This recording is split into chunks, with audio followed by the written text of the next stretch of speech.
MCT oil and coconut oil, are they health food or are they poison? Well, it kind of depends on when you're talking about, because for thousands of years it was just food.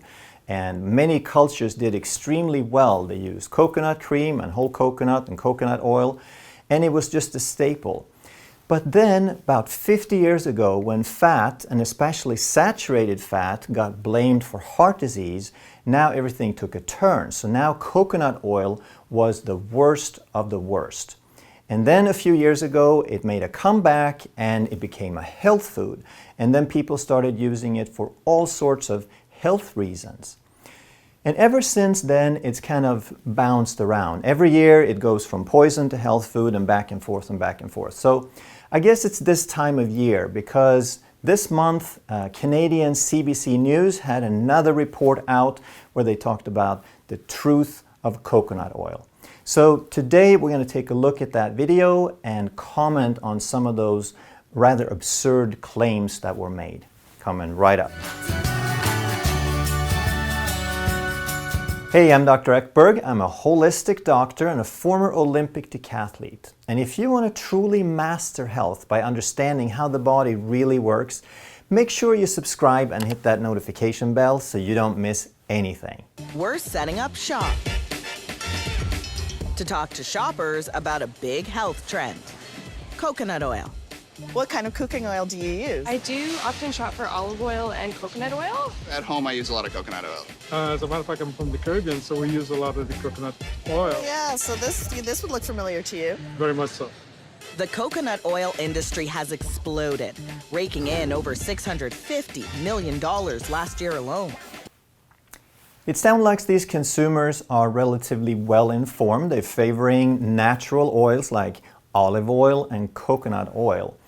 And then we have this news team come in and the reporter sets up shop to teach these shoppers about coconut oil. And the first thing we hear is that they're raking it in, $650 million, which sounds like a really, really big number. But how big is it really? Well, let's compare it with margarine. Margarine is a food that everyone pretty much agrees that it's the worst of the worst. I mean, you might as well eat plastic. It's up there with lead poisoning in terms of nutrition value. And even though it has been declining, it is still selling 4 times as much margarine as coconut oil in the world. So it's not an enormous amount. And if we compare it to something like soft drinks, it is 1/600th. There's 600 times more sugary drinks sold than coconut oil. So if we're going to focus our attention on something, then let's focus our attention on putting warning labels and explaining what margarine and soft drinks do. But as always in journalism, words are chosen very carefully to invoke feelings. So they're inferring that these are mega companies that are making claims and taking advantage of people. So I just wanted to put that in perspective. MCT oil, that's medium chain triglycerides. The wonders of MCT oil and the coconut oil craze are linked, and it all goes back to this 2003 study. Makes you wonder, is there anything to all these health claims? To find out, we tracked down the author of the study that set off the craze. Hi, Marie-Pierre. Hi. Nice to meet you. Nice to meet you. This is the shop. All right. Would you like a coffee? Sure. All right. 2 black coffees with coconut oil, please. Lots of people put coconut oil in their coffee, but this is a first for her. We did research to look at the influence of MCT oil on energy expenditure and body composition. Wait, what? You weren't testing coconut oil. Not at all. We were testing MCT oil. It's very purified form. MCT is a subcomponent of coconut oil, and only 15% of coconut oil is MCT. What her research did find was a small improvement in weight loss for overweight people who consumed MCT oil, but zippo on coconut oil. In 2003, there was a study on MCT oil and energy metabolism. And the study showed that there was some effect that MCT oil could be beneficial for weight loss. And then the reporter sits down and talks with the author of that study, Marie-Pierre Saint-Onge. And in the middle of that, she goes, "What? The study was about MCT oil and not coconut oil?" And then the lady says, "Yes, that we studied MCT oil and they're not the same thing." Well, no news there. But what the reporter is inferring with her surprise and her disdain is that because the study showed MCT oil was good, but it didn't show that coconut oil was good, then coconut oil must be bad, right? The study didn't say anything about coconut oil. They are related, they are not the same. MCT oil is made from coconut oil, but we can't draw any conclusions from that study. All it showed was that MCT oil is good. So if they're closely related, then maybe there's some benefits to coconut oil as well. But they never even get into that. They're just sort of inferring that, well, then coconut oil must be bad. Many experts are concerned that coconut oil is high in saturated fat. What if I told you, though, that 1 tablespoon of coconut oil has 13 grams of saturated fat? Yuck. That's more than 2/3 of your daily saturated fat limit. That's the opposite of healthy. When we hear something over and over, it becomes a truth, whether it has any substance to it or not. And we've heard about fat and saturated fat for about 50 years. I remember growing up, and I thought that fat was yuck, exactly like the guy in the video. You just have to hold out a spoon and say saturated fat, and people go yuck. And then he added, well, that's the opposite of healthy. This same person who had, for good reasons, been purchasing coconut oil in his diet, all he has to do is meet someone who holds out something that says saturated fat, and it's like this triggered, cued response. We need to understand a little bit more about the foods, because otherwise we'll just be like a leaf in the wind. We'll go wherever the wind blows. And this week it's something, and next week it's going to be something else. So we need to start understanding these things. So let's just spend a few minutes looking at what is coconut oil and what is saturated fat. I'm going to explain that in some more detail as we go.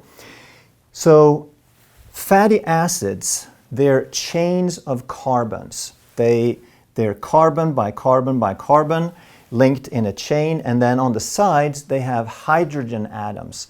And if they have one hydrogen atom on each side, then they're called saturated, because there's not room for any more. They're saturated with hydrogen. But if something is unsaturated, that means that in some places these carbons are linked together with what's called a double bond. 2 of the links are used up to unite the carbons, and then they only have 1 bond left over for a hydrogen. So these carbons only have 1 hydrogen instead of 2, and then they're called unsaturated. So this bond, this double bond, could react with an enzyme or with heat or with oxygen, and it could be oxidized. It could have a chemical reaction. So that's why unsaturated fats are more sensitive to oxygen and heat and light. And the reason medium chain and short chain triglycerides are such a big deal, the reason they studied them is that they behave a little bit different depending on how long the chain is. Caproic acid has 6 carbons. It's called a short chain, so it's not usually included. Some MCT oils has about 1% of that in there because they didn't bother taking it out. But medium chains, strictly speaking, are 8 carbon chains or 10 carbon chains. So the shorter they are, the faster they can be metabolized. And there's 2 reasons for this. First of all, the shorter they are, the quicker the enzymes can chop them up. There's fewer chops to make. But the second reason has to do with our digestion, that there's 2 primary ways that food can be absorbed from your gut. And the first is through the lymph system, and the second is straight into the blood. And if it's absorbed straight into the blood, then it goes in through a system called the portal vein. And it has to be really, really tiny to get straight into the bloodstream. If it's larger, The larger it is, the more it is similar to foreign substances like virus and bacteria. And then we need to give our immune system a chance to work at it. And the cutoff is right between 10 and 12 carbons long. So the smaller molecules can go straight into the blood. The larger ones have to get into the lymph system first. So the reason MCTs are studied and so popular is they save you a couple of hours.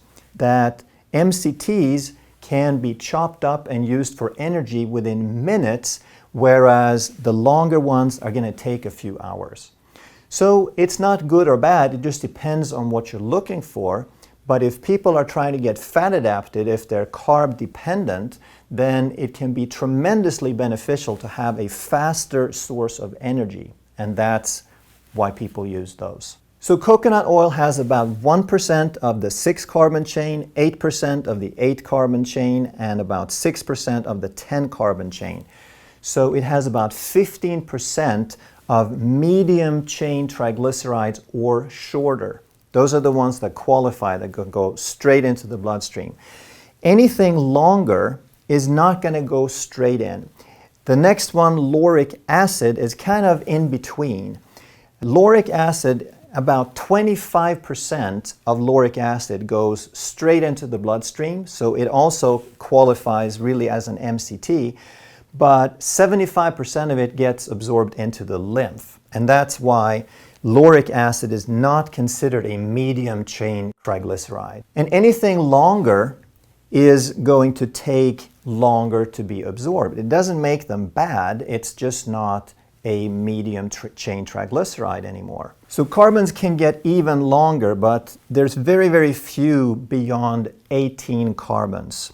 And this is called stearic acid, and this is the way that animals store most of their fat. So humans store stearic acid on their bodies, and animals that we eat store it mostly as stearic acid. But coconut oil also contains a couple of more things. It has 6% of something called oleic acid, which is 18 carbons long, and it has one place where there's a double bond. So it is monounsaturated. And of course, oleic comes from olive oil. So 6% of the fat in coconut oil is actually the same as the dominant fat in olive oil.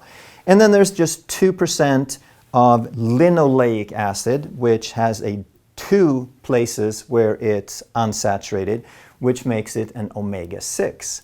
None of these fats are bad. None of them are artificial. None of them are synthetic. They are just different lengths. And coconut is a very unusual because there's no other product, there's no other food on the planet that has this type of distribution. So when they make MCT oil, they just separate the shortest chains, so they get about 15% MCT oil. It's a refined product out of the coconut oil. And the rest is used for other purposes. They have other nutritive purposes, or they can be used for cosmetics and creams and shampoo and things like that. Now, just a quick point here, that the study they referred to from 2003, it said that MCT oil had some benefits for weight loss, and they didn't have anything bad to say about MCT oils. But then they went on to say that people are concerned, experts are concerned, because coconut oil is so high in saturated fat. Well, MCT oil separates out the 8 and 10 carbon chains, which are fully saturated. They have 0 double bonds, and therefore MCT oil is 100% saturated. Okay? So again, that doesn't make it bad. It's just what it is. It's a good fuel. Coconut oil, however, if saturation was what we should judge oils on, if they're good or bad, is only 86% saturated. So from the saturation perspective, then coconut oil would be better. How does that compare with butter or olive oil? Good question. It's the same as almost 2 tablespoons of butter. All right. Wow. 6.5 tablespoons of olive oil. Okay. Really? That's crazy. And wait for it. 2.5 tablespoons of lard. Lard. That stuff right here. Damn, that's crazy, actually. I didn't realize that, yeah. Ooh. Okay, here, you can have this back.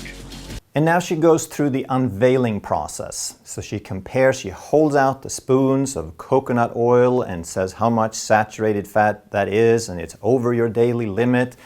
And then she compares it to other forms of fat and shows that based on how much saturated fat, it's worse than any other form of fat. And people are oohing and awing and grossing out along the way because everyone knows how bad fat is. So there is no argument here. It's just playing on emotion based on misconceptions, based on a myth that people have bought into. But she's not telling them anything new. She's just saying, ooh, saturated fat. And people just go along. And then she saves the last box for last and she says, now hold on here, drum roll. And she lifts it and it's lard, all right? And again, it's all these connotations that we have. There's nothing wrong with any of those fats. I eat them all on a regular basis. If I cook bacon, I make my own bacon bits, I get lard left over. I save it for cooking. When I make my bone broth, I get beef tallow, pure saturated fat left over. I save it for cooking because they're all good. And the only thing the reporter uses to back up her story is the fact that Canada Food Guide and of course also the American USDA are recommending us to limit our fat intake, especially saturated fat. Now, of course, the reason that people are so afraid of fat is that in the back of their minds, and especially saturated fat, in the back of their minds they have heart disease, cardiovascular disease, because that had been linked at one point. Most research in the last 10 years have shown the opposite, that it's due to inflammation. But of course, it takes a couple of generations for people to change their mind even after the evidence is in. But if it's heart disease that we're afraid of, let's just look at the track record of the experts' food recommendations. So on this scale, we have percentage of obesity in the United States. And on this scale, we have diabetes incidence in millions. So in 1960, we had about 12% of obesity. In 1970, we had about 14, 15. In 1980, we had about 17 or so. So it was climbing steadily. And what happened in 1980? Well, a couple of things. They came out with high fructose corn syrup, and the government decided to issue some guidelines to teach people how to eat. And they said you should eat 60% of your calories should come from carbohydrates, no more than 10% should come from saturated fats, and no more than 10% should come from added sugar. So all in all, though, the vast majority of the calories come from sugar, either added sugar or fruit sugar or milk sugar or lots of other forms of sugar that are allowed and recommended in the food. Until they published the guidelines in 1980, the trend looked kind of like this.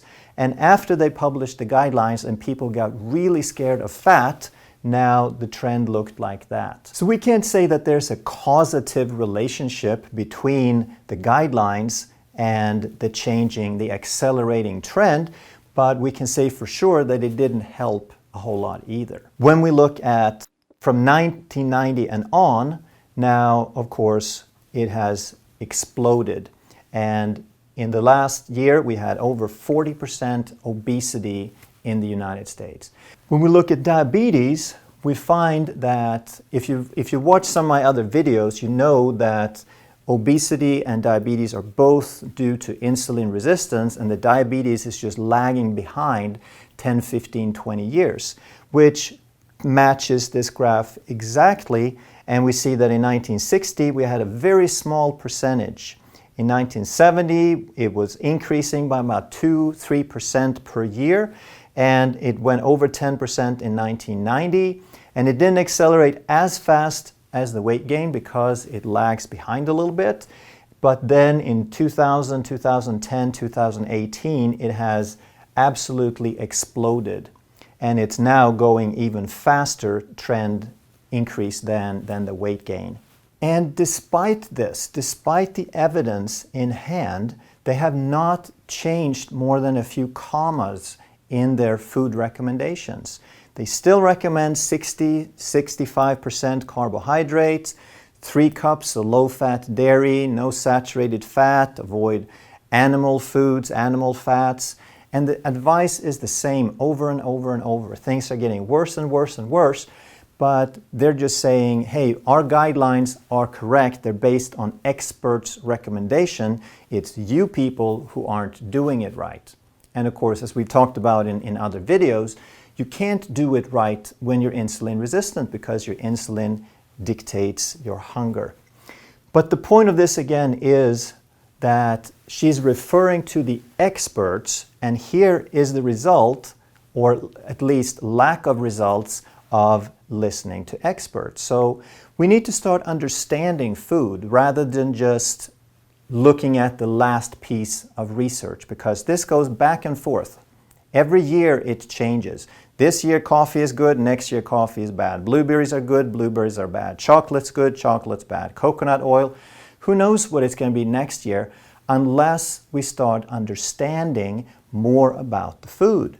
So since the biggest hurdle to overcome is our fat phobia and our saturated fat phobia, we need to understand some things about fat. Why does the body need fat? What is fat good for? All right? So first, we talk about essential fatty acids. Those are things that the body needs in very small, relatively small quantities compared to the food, the energy fats. And those are the omega-3s and the omega-6s. And they are essential. That means you can't live without them. Essential means necessary for life. And they help build cell membranes. Okay?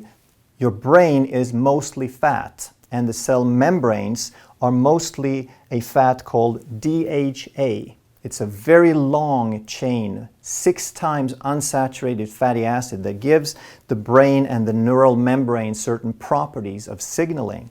And your brain can't mature, and it can't function, and it can't repair itself, the brain and the nervous system, if you're deficient in these long chain omega-3 fatty acids, which essentially come from fish oil. You can get some from algae if you're a vegetarian, but primarily they come from fish. Your body can theoretically make some from linolenic acid, which comes from flax, for example, but the conversion is so poor. It's like less than 1% for most people. So the realistic chance of getting enough is to take a supplement, to eat lots of fish, or take an algae supplement or something like that. But these are essential. They're in small quantities. They are signaling, they're building materials, they're precursors. Thyroid and adrenal function depends on essential fatty acids. Hormone production depends on essential fatty acids. And regulation of your blood pressure, your liver function, your immune system, your inflammatory responses, all of those depend on small quantities, the right proportions and ratios of these. So the body doesn't burn these. These are not for fuel. The body uses them for very, very specific purposes. We only need a few grams a day of these. Now, all the other fat is fuel. And you store fuel and you burn fuel. Any excess fuel that you eat, if you eat more carbohydrates or more protein or more fat or a combination thereof, during a period of plenty of food, during a feast period, the body is going to store the excess. And it doesn't store it as canola oil. It doesn't store it as safflower oil. It stores it primarily as saturated fat, and the primary one is going to be stearic acid. The unsaturated, the monounsaturated, the polyunsaturated, those are for specific functions. They're not for fuel. We don't need a lot of those things.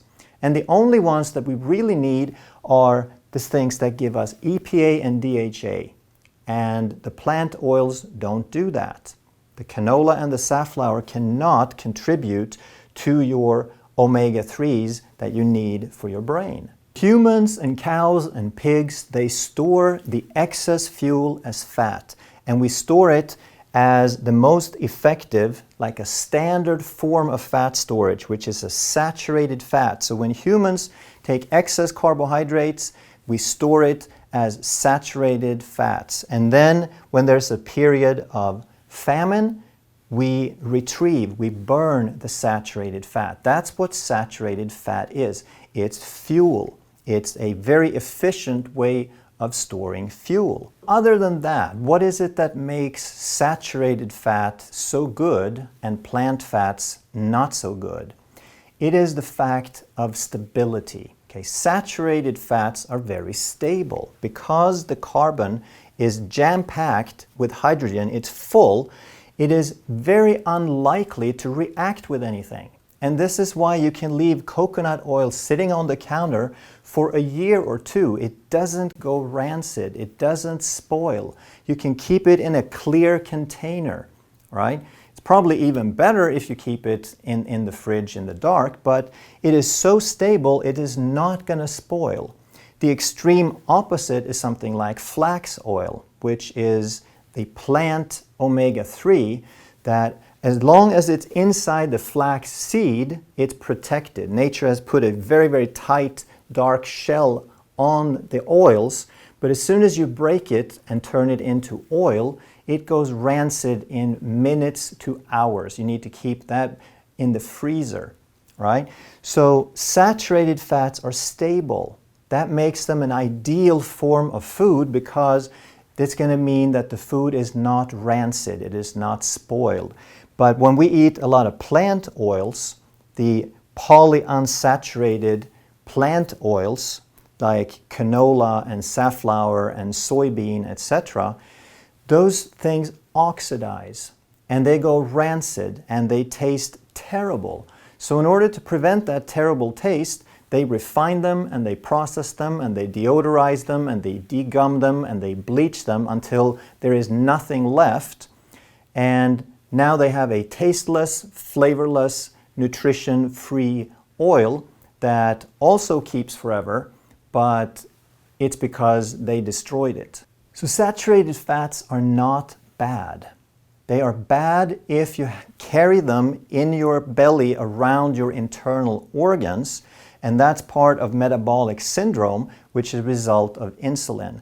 But other than that, the only bad saturated fat is if you eat an animal that wasn't healthy. So if you eat meat, then you don't want to go and eat the grain-fed cow that's been pumped full of hormones and antibiotics, and it was so sick that it wouldn't have lasted another 3 months before they turned it into hamburger, right? You want to eat something that had a normal life, just like the lion hunts the antelope.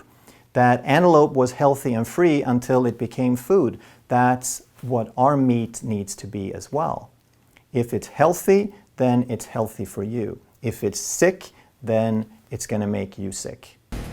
We tell Health Canada about the industry's claims, and we learn our government is planning to put warnings on foods high in saturated fat. Someday, if the proposal gets passed. In the meantime, these shoppers have a message. Do you think there should be a warning to consumers about how much saturated fat is in something like this? 100%. 100%. Why? Because I had no clue. So the saturated fat is on the label, but should there be a warning? Yeah, because I guess it feels like they're just not putting it explicitly on the label. Until that happens, are you gonna keep on using coconut oil? For certain things, yes. For other things, probably take a step back and look at either canola or even lard in this case, I guess. Yeah. No, not today, not tomorrow, not ever.